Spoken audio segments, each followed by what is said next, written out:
Hello friends, ಎಲ್ರಿಗೂ ನನ್ನ ನಮಸ್ಕಾರ. ನಾನ್ ನಿಮ್ಮ Pushpa Nagaraj, star reader come numerologist and spell coaster ಕೂಡ ಹೌದು. ಎಲ್ರು ಹೇಗಿದ್ದೀರಾ? ನಾನ್ ಇವತ್ತು ನಿಮ್ಮ ಕರೆಂಟ್ ಪಾರ್ಟ್ನರ್ ಅಂದ್ರೆ ನಿಮ್ಮ ಪ್ರೀತಿಸುವಂತ ವ್ಯಕ್ತಿ ಏನ್ ಯೋಚನೆ ಮಾಡ್ತಾ ಇದ್ದಾರೆ ಅಂತ ಚೆಕ್ ಮಾಡೋಣ. ನಿಮ್ಮ ವ್ಯಕ್ತಿಯ ಹೆಸರನ್ನ 3 ಸಲ ನಿಮ್ಮ ಮನಸ್ಸಲ್ಲಿ ಹೇಳ್ಕೊಡಿ.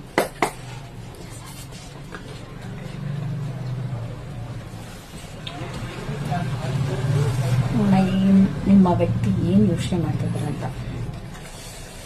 ಸೊ ಅವ್ರ ಮನಸ್ಸಲ್ಲಿ ಏನಿದೆ ಅಂತ ಹೇಳಿದ್ರೆ, ಸೊ ತುಂಬಾ ಹಾರ್ಡ್ ಅಂದ್ರೆ ನಿಮ್ಮ ಲೈಫಲ್ಲಿ ಅಪ್ ಅಂಡ್ ಡೌನ್ಸ್ ತುಂಬಾ ಆಗಿದೆ ಅಂತ ಕಾಣಿಸ್ತಾ ಇದೆ.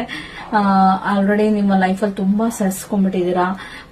ಸ್ಟ್ರಗ್ಲಿಂಗ್ಸ್ ಜಾಸ್ತಿ ಇತ್ತು, ಬಟ್ ಅದೆಲ್ಲದಕ್ಕೂ ಒಂದು ಎಂಡ್ ಸಿಗೋಂತ ಟೈಮ್ ಬಂದಿದೆ. ಸೊ ಏನಾದ್ರೂ ಆಗ್ಲಿ ನಿಮ್ಮನ್ನು ಪಡ್ಕೋಬೇಕು ಅನ್ನೋ ಒಂದು ಆಸಕ್ತಿ, ಒಂದು ಪ್ರೀತಿ ಮತ್ತೆ ತಿರ್ಗಾ ಅವರಲ್ಲಿ ಚಿಗುರು ಹೊಡೆದಿದೆ ಅಂತ ತೋರಿಸ್ತಾ ಇದೆ. ಜೊತೆಗೆ ಕ್ರಿಯೇಟಿವ್ ಕಾರ್ಡ್ ಬಂದಿದೆ. ಏನೇ ಆದ್ರೂ ನಿಮ್ಮನ್ನ ತಲುಪಬೇಕು ಅನ್ನೋ ಮನಸ್ಥಿತಿನಲ್ಲೇ ಅವರಿದ್ದಾರೆ. New vision of life.